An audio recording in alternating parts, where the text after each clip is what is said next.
We continue pursuing the lies of the Biden administration, Joe Biden in particular, and his entire family in the face of the revelations yesterday on Capitol Hill. Joining us now is John Salem. Now, he's an investigative reporter who's been covering the Biden family in this story for many, many years. He, of course, the founder of JustTheNews.com. And John, I feel like the reason why I know this story as well as I do, and I think I do, is because I've read your work over the years about it. So thank you for joining us. Yeah, it's great to be with you. It's a very consequential time for this presidency. I think people are beginning to understand that what we were told during the 29 impeachment and then the 2020 election was completely fictitious, that we were lied to as American people. We were lied to. Let's talk about that for a minute. You broke the news, of course, about the first whistleblower, Mr. Shapley, and then we learned, of course, through your reporting that there is a second whistleblower, Mr. Ziegler, incredibly credible witness yesterday. He backed up everything that Mr. Shapley had said. So now this is all corroboration, and most specifically, I think it was important that he confirmed, number one, through a brilliant line of questioning from James Comer, the chairman of the Oversight Committee, that it was up to $17 million the Biden family acquired from overseas accounts during the time he was vice president. And a lot of this money flies right in the face of what Joe Biden has said up until this point. Yes, it does. And here's the most important thing. Remember, during the last debate, President Joe Biden looked into the camera and said, "My family never got any money from China." Yesterday, the whistleblowers were asked, did Joe Biden get money from, did his family get money from China? And they answered unequivocally, yes. That's part of that $17.3 million that the whistleblowers tracked to the Biden family from just Ukraine, China, and Romania. Just 3 countries, all of them countries that we have a great concern about corruption and foreign influence with. These are extraordinary revelations. And, you know, when you learn the identity of a second whistleblower, you realize politics is not a motive for these men. The second whistleblower is a Democrat. And he very quickly came out of the gate yesterday and said, I didn't come forward for political reasons. I'm on your team, Democrats. Still, what happened here is not right. Hunter Biden got a pass that no other American in his circumstance would have gotten. And you hear of all the different ways they were interfered with. You can't have a search warrant even though you qualified. You can't ask about the big guy. You can't do a search. You can't do a voluntary interview with him. Oh, we're going to tip off Hunter Biden not once but twice. Once about a search of his locker, once about the interview. All of these things, these 2 agents who have more than a quarter century of law enforcement experience said never happened in any other investigation they ever conducted. John, and I got to ask you, I mean, this is specifically about the tax dealings. And listen, I get it. They got Al Capone on tax fraud charges, so you go where you can prove the crime. However, you can't tell me that there aren't other investigations here about Hunter Biden with regard to what he did to get that money that he didn't claim on his tax returns. Are there still investigations there that goes beyond the tax implications, things like FARA violations and the such? And is there any reason to believe that those investigations are also not being obstructed? There is a very important piece about one line of testimony in the original whistleblower's deposition, the transcribed interview. It's really not a deposition, but transcribed interview, in which they say the National Security Division of the FBI was part of this investigation. That is a big, giant red flag that a lot of reporters haven't picked up the significance of. Why is that? That's the division that looks for foreign influence, that looks for the efforts by foreign powers to compromise American officials and American government. That little revelation that they are involved in this case and were from the beginning tells you, just like Ron Johnson and Chuck Grassley tried to tell us in 2020 when the Democrats called them conspiracy theorists, that there are national security implications to the Biden's overseas business dealings. That little line is so very important in there. And there's one other line I want to point out. It wasn't asked yesterday, I think it was a missed opportunity, but in the original deposition of Mr. Ziegler, he says, he reveals that that Hunter Biden had all of these expenses he charged as business expenses that were not. One of them, a hotel in his father's name. How many times have we now proven that Joe Biden was having his bills paid for by his son, who was making his money from foreign oligarchs?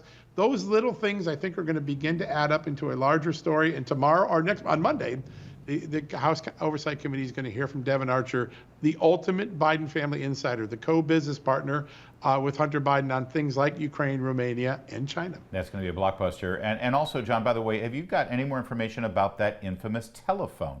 The phone that Hunter Biden got for his dad while he was vice president. This is a business phone, and it's not protected by any executive privilege. You've told the story remarkably that you dialed the number and Joe Biden, the vice president, answered it. Are they able to trace or get logs on who was calling that phone? My big problem is that I left that material with the Hill when I left the Hill in late 2019, so I don't have access to my records anymore from that period. There are multiple phones that Congress is looking at, and they're going to get the phone records for. That will help out. There's geodata that the FBI agents and the IRS agents were kept from getting. Congress is trying to get the geodata of Hunter Biden's phone.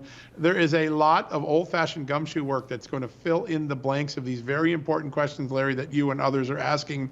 I think by the end of the year, we're going to know the whole story. But what we do know now, there's not any doubt that Joe Biden, during his last job interview with the American people, he lied to us. He said the laptop wasn't real. It was. He said that his family had never done anything wrong. His son's admitting to tax evasion. He said that my family never got any money from China. Yesterday, the IRS agents completely debunked that while under oath before Congress. He also said that he never had any conversations with his son about any of his business Great dealings. point. And we now see that that is not the case either. John Solomon, when last we spoke, you had just acquired the videos, the surveillance videos from Capitol Hill on the events of January 6th. I know that you've revealed some more breaking stories earlier this week, but I understand you've got something breaking just this evening? Yes, that's right. We are unveiling to the American public footage from the Capitol Police that shows the Secret Service, the same Secret Service that's been unable to solve the cocaine caper in the White House, bringing the soon-to-be Vice President Kamala Harris on January 6, 2021 to the Democratic National Committee and driving her within a few short yards of a planted bomb. They did not detect the bomb. And by the way, we're going to show how visible that bomb was. We have FBI photos for the first time. We're going to see the bomb was sitting in plain view. The Secret Service takes the woman who's going to be vice president in less than 14 days and drives her right past it without detecting a major explosive nearby.